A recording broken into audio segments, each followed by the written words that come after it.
Middle east में America और Iran के बीच जारी जंग के बीच एक अच्छी खबर आई है।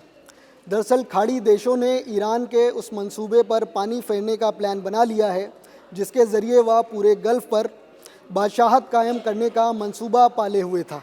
दरअसल खाड़ी देशों ने स्ट्रेट ऑफ हॉर्मूज को पूरी तरह बाईपास करके तेल एक्सपोर्ट करने का प्लान बना लिया है और उस पर अब वो अरबों डॉलर खर्च करने पर काम कर रहे हैं। इस वीडियो में समझते हैं कि आखिर खाड़ी देशों का प्लान क्या है जिसके ज़रिए उनके तेल एक्सपोर्ट को ईरान की मिसाइलें छू भी नहीं पाएंगी। नमस्कार, मेरा नाम है विनय त्रिवेदी और अनएडिटेड के इस वीडियो में आपका स्वागत है। सबसे पहले आपको बता देते हैं कि आखिर ये सिचुएशन क्यों आई है जिसकी वजह से खाड़ी देश स्ट्रेट ऑफ हॉर्मूज़ को बाईपास करके अपना तेल एक्सपोर्ट करने के बारे में सोच रहे हैं। तो दरअसल हुआ यूँ है कि जब से ईरान और अमेरिका के बीच अंतरिम शांति समझौता टूटा है और ईरान ने और अमेरिका दोनों ने स्ट्रेट ऑफ हॉर्मूज़ को ब्लॉक करने का ऐलान किया है, तब से तेल के एक्सपोर्ट में खाड़ी देशों को दिक्कत आ रही है। अब उनके सामने समस्या है कि अगर वह अपना तेल एक्सपोर्ट नहीं करेंगे तो उनकी सरकार को भारी भरकम राजस्व कैसे मिलेगा, जिसकी बदौलत वो दुनिया के सबसे अमीर देशों में गिने जाते हैं। तो जब से ही ये युद्ध दोबारा शुरू हुआ है तब से ये स्ट्रेट ऑफ हॉर्मूज़ को ईरान ने बंद कर दिया है और जब भी कोई जहाज़ यहाँ से निकलता है तो वो उस पर हमले की धमकी देते हैं और हमला कर भी देते हैं। उन्होंने कई बार पहले कर चुके हैं। इसकी वजह से ये पूरी समस्या खड़ी हुई है और अब खाड़ी देश इस बात पर सोचने के लिए मजबूर हो गए हैं कि उन्हें स्ट्रेट ऑफ हॉर्मूज़ के अलावा वैकल्पिक रास्ते पर विचार करना होगा। एक वैकल्पिक रास्ता और था स्ट्रेट ऑफ हॉर्मूज़ के अलावा, वो था लाल सागर का रास्ता, लेकिन अब यहाँ पर भी ईरान समर्थित विद्रोही गुट यानी कि यमन के विद्रोही गुट हूती हमले कर रहे हैं और अब खाड़ी देश इन सब समस्याओं से निपटने के लिए एक नए प्लान पर काम करने के लिए तैयार हो गए हैं। तो दरअसल हुआ ये है कि पहले हम सऊदी अरब की बात करते हैं, जहाँ स्ट्रेट ऑफ हॉर्मूज़ को बाईपास करने के लिए पहले से काम चल रहा है। तो दरअसल बात यह है कि 1980 में सऊदी अरब ने एक पाइपलाइन का निर्माण किया था जिसके ज़रिए जब स्ट्रेट ऑफ हॉर्मूज़ बंद हुई उसके बावजूद उसके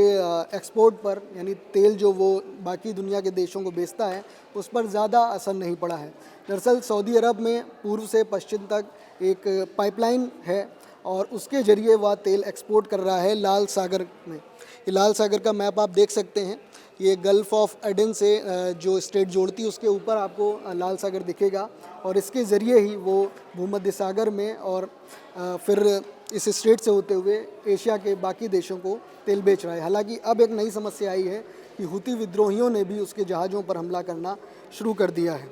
और जो सऊदी अरब की ये ईस्ट टू वेस्ट पाइपलाइन है, ये अबकैक से होते हुए वहाँ के प्लांट से होते हुए और जो पश्चिम में उसका यानबू शहर है वहाँ तक ये तेल जाता है और फिर वहाँ से टैंकर्स में ये भरकर दक्षिण में रेड सी के जो गल्फ़ ऑफ एडन है इस तरफ तेल आता है और ऊपर फिर स्वेज कैनाल की तरफ तेल जाकर यूरोप को एक्सपोर्ट होता है। वहीं अगर यूएई की बात करें तो उन्होंने इस जो स्ट्रेट ऑफ हॉर्मूज़ की समस्या है जब से बंद हुई तो उससे निपटने के लिए प्लान क्या बनाया है उसके बारे में बताते हैं कि दरअसल ये आपको यूएई दिख रहा है। तो यूएई में यहाँ पर एक फुजैरा शहर है,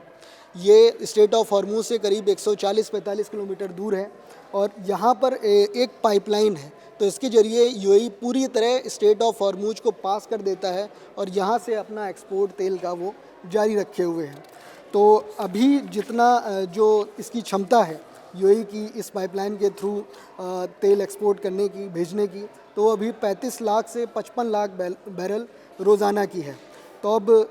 अभी इस पर पूरी क्षमता के साथ काम हो रहा है और अब यूएई का प्लान है कि वहाँ के अबू धाबी की सरकारी तेल कंपनी जो है वो 300 किलोमीटर की एक नई पाइपलाइन इसी फुजैरा तक बना रही है, जो मौजूदा पाइपलाइन है उसके समानांतर ही बनाई जा रही है और उससे आगे तेल एक्सपोर्ट होगा।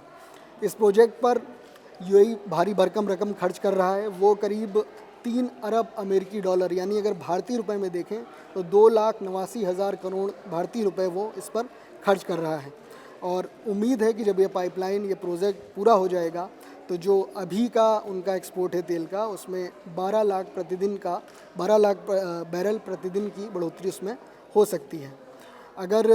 Global data and analytics platform जो केपलर है उसकी बात करें तो उसके मुताबिक ये जो यूएई का प्रोजेक्ट है ये करीब आधा अभी पूरा हो चुका है और 2027 की शुरुआत तक ये पूरा हो सकता था। लेकिन अभी युद्ध हुआ और फिर फुजैरा के पोर्ट को, जो यहाँ स्ट्रेट ऑफ हॉर्मुज से करीब 140-45 किलोमीटर दूर है, इसके पोर्ट को और बड़ा करने के मद्देनज़र अगर देखें तो ये योजना 2027 के मध्य तक पूरी हो सकती है।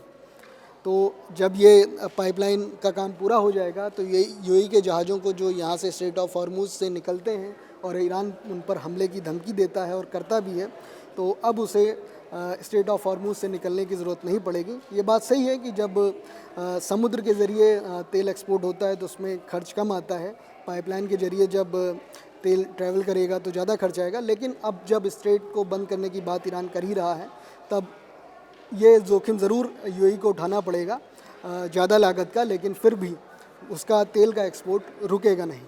वहीं अगर प्लान की बात करें इराक की, तो इराक ने भी एक नया प्लान बनाया है और उसके ज़रिए वो अपने तेल को एक्सपोर्ट को रुकने नहीं देगा। अगर इराक की बात करें तो वो ईरान के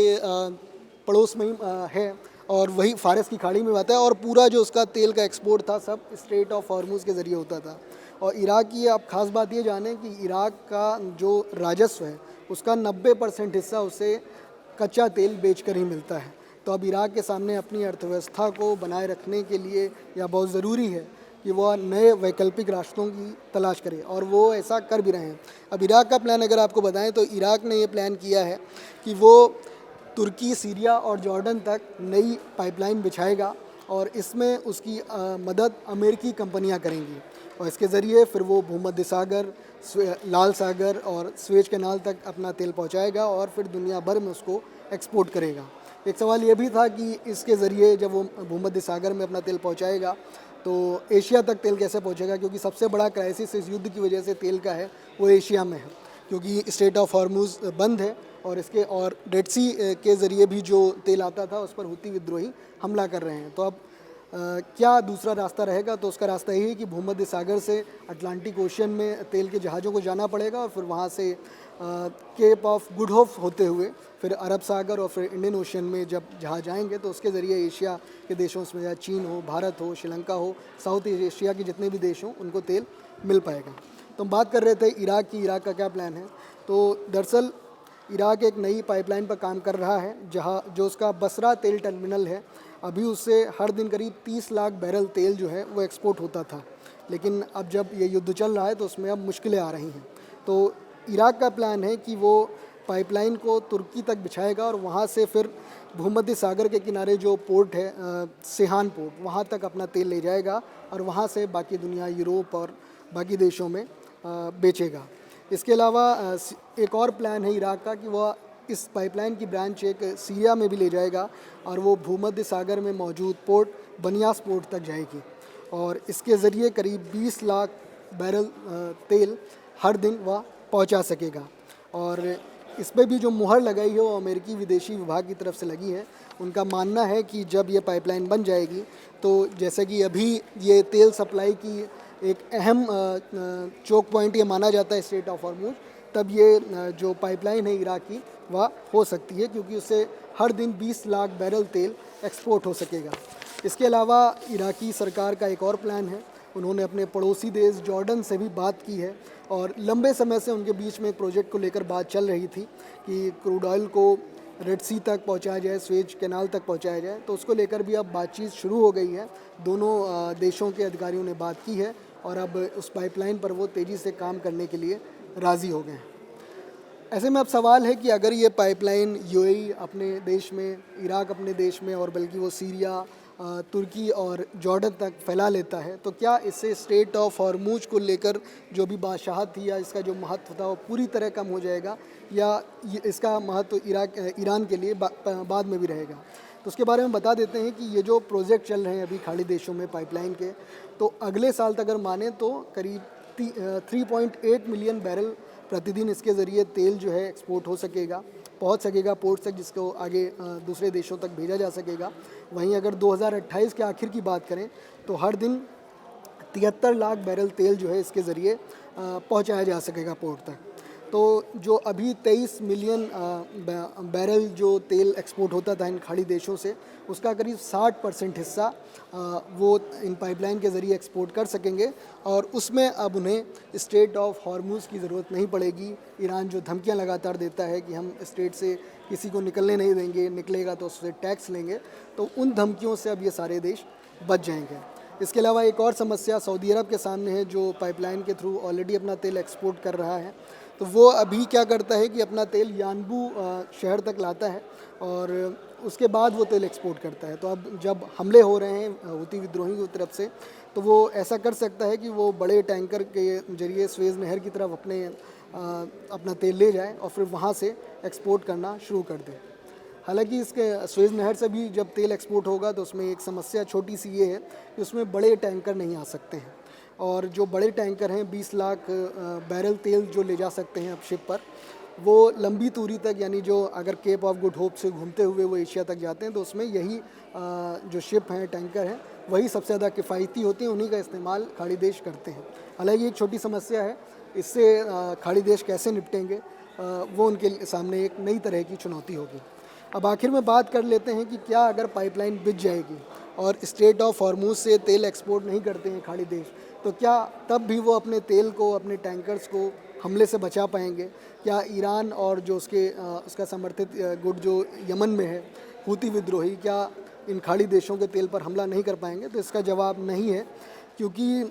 इससे पहले भी जब संघर्ष की स्थिति बनी है, सऊदी अरब से तनाव बढ़ा है, तो हूती विद्रोही ऐसा करके दिखा चुके हैं। जो IRGC है ईरान की, जो उनका पैरामिलिट्री फोर्स है, वो भी हमला कर सकते हैं और ईरान में पाइपलाइन को निशाना बना सकते हैं। और जैसा कि मैंने पिछले वीडियो में आपको बताया भी था कि जो गल्फ़ ऑफ एडन और लाल सागर को जोड़ने वाली अल मंडेब स्ट्रेट है, इस पर हूती विद्रोहियों ने हमले का ऐलान किया था। कहा था कि अगर सऊदी अरब के जहाज़ यहाँ से तेल लेकर निकलेंगे तो हम उन पर हमला करेंगे। और आज बुधवार को खबर आई कि जब 2 जहाज़ तेल लेकर सऊदी अरब के इस स्ट्रेट से को पार करने की कोशिश कर रहे थे, तो क्रूज़ मिसाइलों, बैलिस्टिक मिसाइलों, ड्रोन से हूती विद्रोहियों ने उनके ऊपर हमला कर दिया, जिसकी वजह से नुकसान हुआ। और ये भी दावा किया हूती विद्रोहियों ने कि जब उन्होंने 2 जहाज़ों पर हमला किया तो करीब 10 जहाज़ लाल सागर में वापस लौट गए या पीछे हटने को मजबूर हो गए। इसके पहले 2019 में भी जब सऊदी अरब से यमन का तनाव बढ़ा था, हूती विद्रोहियों के साथ उनकी टेंशन बढ़ी थी, तो हूती विद्रोहियों ने ये सऊदी की ईस्ट से वेस्ट जो पाइपलाइन जाती है तेल की, उस पर हमला किया था और उनकी तेल की सप्लाई को रोक दिया था। तो खाड़ी देशों का जो स्ट्रेट ऑफ हॉर्मुज़ को बाईपास करने का प्लान है, और खाड़ी देश जो इस प्लान पर अरबों डॉलर खर्च कर रहे हैं, इसको लेकर आपका ये वीडियो कैसा लगा आप कमेंट करके बता सकते हैं।